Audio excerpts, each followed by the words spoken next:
Hey, remember when I told people to go to my AO3 because that's where I'd post theories I wasn't going to turn into full videos? Yeah. And do you also remember how I haven't posted any theories there since, and it's essentially become my Space Gore playground? And because I may or may not have misled a few people, I feel a bit guilty. Not for directing them towards Space Gore, but just because I haven't expanded on the theory I promised. So, consider this YouTube's weirdest apology video, as I finally discuss my theory about shadow crystals, secret bosses, and Kris. Ooh, all the clickbait topics in one. Shadow crystals. There's also a lot to unpack with the roles in the story the other characters have too, like Jevil and Spamton, who are foils to Kris in their internal conflict that have to be actively sought out and dealt with in order for Kris to be able to get the shadow crystals, which themselves seem to be tied to the idea of an evil mirror in fairy tales. I was actually very wrong. The evil mirror trope, as I refer to it, isn't actually something that shows up in fairy tales in general. It shows up specifically in the Snow Queen fairy tale. Now, there's a lot of weird parallels to be made between Deltarune and the story itself, but as we have no concrete evidence that the two are connected, other than potentially the shadow crystals, I won't be using anything from the story to try to predict future events in the game. I will simply implore you to read the story yourself because it's a genuinely fun read, and I think it would be fun if the fandom had general knowledge of it in case it does end up having some influence on the full game. So, in the story of the Snow Queen, the crux of the plot relies on these tiny, infinitesimal shards of an evil mirror. The mirror was made by a demon, and it always reflects back a twisted, ugly reflection of what it's pointed at. The mirror shattered into millions of pieces when the demon tried to point the mirror at God with a capital G, and those tiny shards retained the properties of the mirror, in a sense. Because they were so small, they were able to make their way into people's eyes and hearts, and instead of killing them, the shards would corrupt the way that person sees or feels. As an example, the main boy character gets one stuck in his heart, and, until it's lodged out of there, he turns into an unempathetic little shit obsessed with math and symmetry. He gets a very narrow view of beauty as just perfection because, as the narration tells us, the shard doesn't allow him to see or feel love and beauty around him, so he just kind of has to make do with things that are logically sound and correct, rather than actually emotionally fulfilling and beautiful. Circling back to Deltarune, my good friend Shadow Haxor pointed out that the shadow crystals don't actually make darkness powerful. I, like a lot of other people, was fully under the impression that they do, but even with a shadow crystal in our possession, it has no effect on Rase, or any of the darkness we carry with us while holding it. To use his analogy, think of it like a black belt. Putting it on won't suddenly make you super strong, but seeing someone else wear it is a sign that they could absolutely fuck you up. So we can piece together that the shards aren't quite cosmetic items, but they're also not quite utilitarian items either. In the light world, Kris often describes them as glass, and when they catch a glimpse of a reflection in them, it's often something twisted, a hole in their hand to signify how empty and out of their own control their own body is. Susie with a heavy frown as a reminder of who she was before their friendship. This is already pretty striking parallel to the way the mirror worked in the Snow Queen story, but what did that actually tell us? The shadow crystals come from the secret bosses, specifically Jevil and Spamton. God, I hate that fucking clown. Sham just kinda takes them from us, but as weird as that is, we don't really know what they plan to do with them, so shrug emoji until we get any updates on that. Both of the secret bosses so far have to do with a part of Kris's arc in that chapter, and proving that by itself is already very difficult, but I'm upping the ante and I'm gonna try and prove that the secret bosses are meant to be analogs to Kris's family members as well.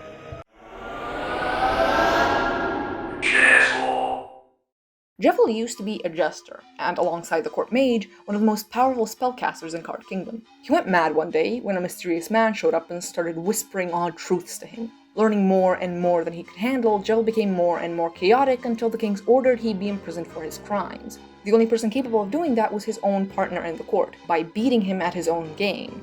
With the pieces of the key scattered, Jevil would remain imprisoned forever. Until you show up.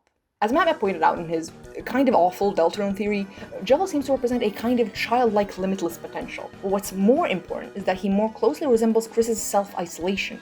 He claims that he's the one that's free, behind the bars of the cage, and that everyone else is trapped. These seem like mad ramblings until we take into account the meta of it. In the context of the game, opening the cage means Jevil comes fully into existence as a character. Leaving it closed means that creative potential never becomes limited. Think of it like Schrodinger's cat, but for a demon clown. As long as you aren't looking at him, you can't see where he starts and where he ends. You can't perceive the true Jevil, so he is every Jevil at once, like unreleased kinetic energy. He isn't seen or felt, sure, but he also isn't held by the whims of the world at large. as long as you aren't playing the game, Kris is free. Free, granted, in a very limited way. They're stuck without friends, without development, and without a point in their life. But they're free. Jevil represents that inertia to change, Kris wishing they could just lock themselves in the room and not talk to anyone again, as showcased by them wanting to go home just as much as Susie does. By the end of the chapter, though, they come around and start to value the people around them. The way Jevil ties to Kris's family is where this instinct of isolation comes from in Kris, and I think the answer is Azriel. Not only does Kris kind of rely on him to an unhealthy degree, he also seems to have some unhealthy isolation habits of his own. Not coming back home from college over the summer and hanging out with people it's implied he might not even like that much. He was the golden boy, but he was only really free when he was away from everyone else, when it was just him and Kris, and the rest of the world disappeared. And Kris held on to that sentiment. That shadow crystal that sticks to Kris, the one they don't even notice was there, it's this. It's a physical form to this abstract idea of freedom through a lack of interconnectedness. Facing off against Jevil is Kris facing off against that unproductive habit, coming to terms with the fact that they hurt themselves in their isolation and moving on. The interesting thing is, Kris potentially goes through this character development whether Jevil is involved or not. This goes for all secret bosses, but I think it's most clear here. I think the secret bosses are only secret because Kris, as a person, is a secret to us, the players, because by virtue of playing the game, we aren't allowing them authentic expressions of self. The secret bosses are like a warped window into who Kris actually is outside of our influence over them. An evil mirror, if you will. Spamton.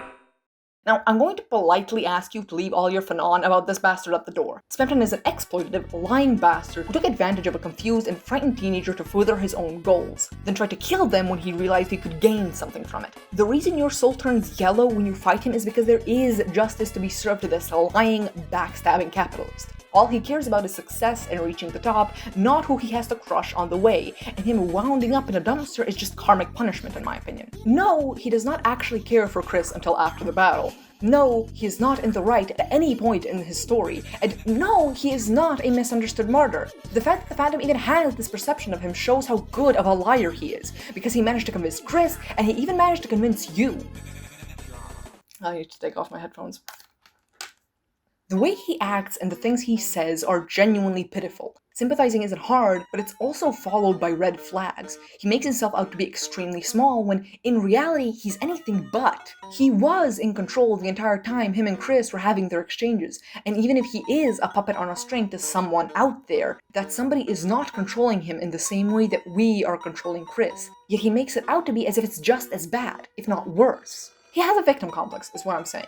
And in turn, Kris might also have one in Chapter 2 because of the emphasis on their stiffness and inability to fight back against the player, juxtaposed to the most rebellious we've seen them being against us during the chapter. Kris is, mentally, putting themselves down for not being able to fight back even more, and justifying their own weakness to themselves by calling themselves a victim.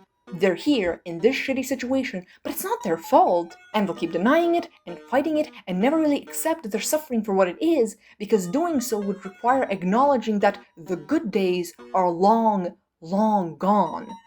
I think this is a habit they picked up from Asgore. I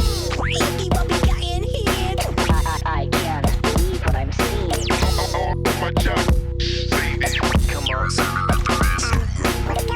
Not only are there kind of oddly specific parallels between Spamton and Asgore, but there's also the whole literal and figurative rose-tinted lenses.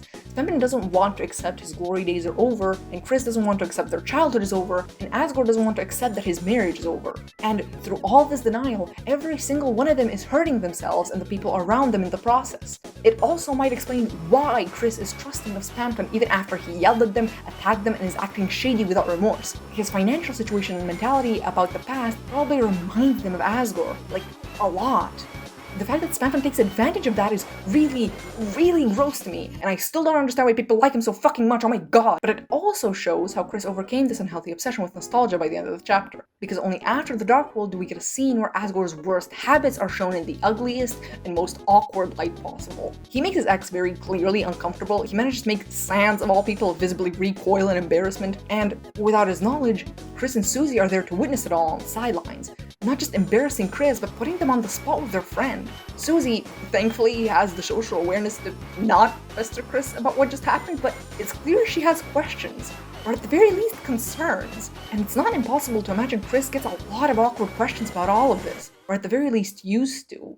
So even though this scene makes me want to crawl out of my own skin and cringe, it's important because it fully puts into perspective for Kris how fucked up it is to not let the people around you move on just because you're too weak to let things go.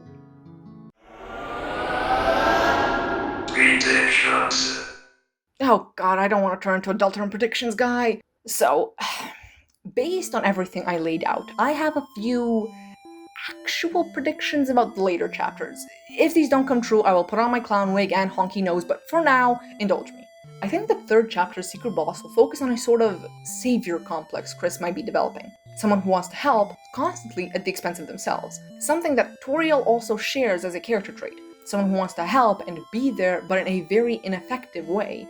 Yes, I'm slightly pulling on her traits from Undertale, but if we want to just look at Deltarune Toriel, the boss might instead be fully ignorant of people's actual problems, and imposes their own imagined problems on people instead in order to swoop in and help. Kind of like how Kris opens a fountain in order to close it, and also how they create a situation where their mother thinks she and two kids are in danger just because they want to avoid directly asking for Susie to stay. It's a very selfish thing to do, but one that's very easy to justify to yourself if you're genuinely under the impression that you're doing the right thing. Kind of like how Toriel playfully teases Kris about Susie's less socially acceptable traits when it's hinted at that those are things that Kris specifically admires about her. She doesn't know, so she doesn't even think that it could impact them negatively. Or how Toriel is seemingly aware that there's something going on with Kris, but instead of properly initiating a conversation, she overloads them with maternal love, thinking a blanket, supportive approach can help them with everything. Kris's room is empty, not because Toriel is a neglectful parent, but because she thinks not pushing Kris to do anything will give them time to decide the right thing for themselves. How she assumes it's a given they'll go to university. How she just makes small talk with Alphys about Kris's time in school and is seemingly completely unaware of the violent bullying they endured from Susie literally less than a day ago.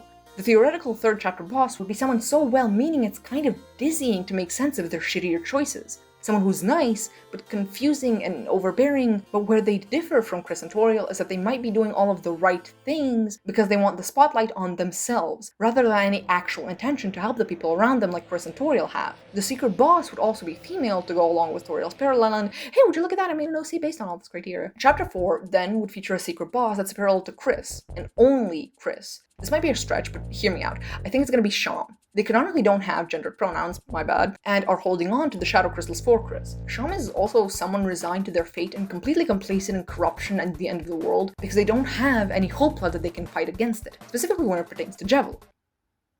Oh hey! Hopelessness and despair is something Kris is inevitably going to face when all their attempts to change fate are circumvented, when they come face to face with predeterminism as the law of this cruel game. But instead of just letting the world pass them by, they'll have to defeat that self-defeating attitude and keep putting up a fight, keep claiming their destiny for themselves, even if it hurts and even if it's futile. And hey, maybe I'm wrong, maybe I was the clown all along, but I think this all gives a pretty neat perspective into Kris and their family, and the impact everything around them has had on them. And also I got to show off my OCs and headcanons. Conclusion. I think this pretty neatly wraps up everything I had to say on this topic. As always, thank you for watching, and I think this is going to be the last long-form Deltarune video for a while to come. Now, I'm not going to make false promises like last time. I'm not going to claim I can pry myself from the clutches of my sometimes detrimental hyperfixation with my bare hands and nothing else, but I will say I've kind of exhausted all my major ideas for this game. Everything else I could offer are bite-sized analysis because the characters and plot lines we have so far are still completely unfinished. I might turn some of my Tumblr posts into short little voiceover videos, and if there's a specific thing you'd like a bite-sized analysis of, send me an ask. I promise I actually answer those. Most of the time, when I'm not too busy. If you want more of what I make, check out my AO3 page where I write a truly staggering amount of Spades Gore fics, as well as some general Deltarune fanfics here and there. I have my aforementioned Tumblr I don't post much to, and there you can find a shitty bingo card I made for the next 2 chapters of Deltarune that I made the template of, so you can share all your unpopular opinions just like I do. I have a fan comic that is currently being posted at irregular intervals, so now is a good time to catch up, probably. The comic is also Spades Gore. Other than those, if you're feeling so generous, may I suggest you watch my Mad Father video as well? I worked really hard on it, and it's a little depressing how little views it got compared to my Deltarune stuff. Though they might be because the giant disclaimer on it. The crux of the plot relies on these tiny oh my god, why did I put this in screen? Leaving it closed means that creative pinch. Put a pin in that. Or don't, maybe just cut out the pin thing. Based on everything I laid out, I have a few because they want the Spotlight?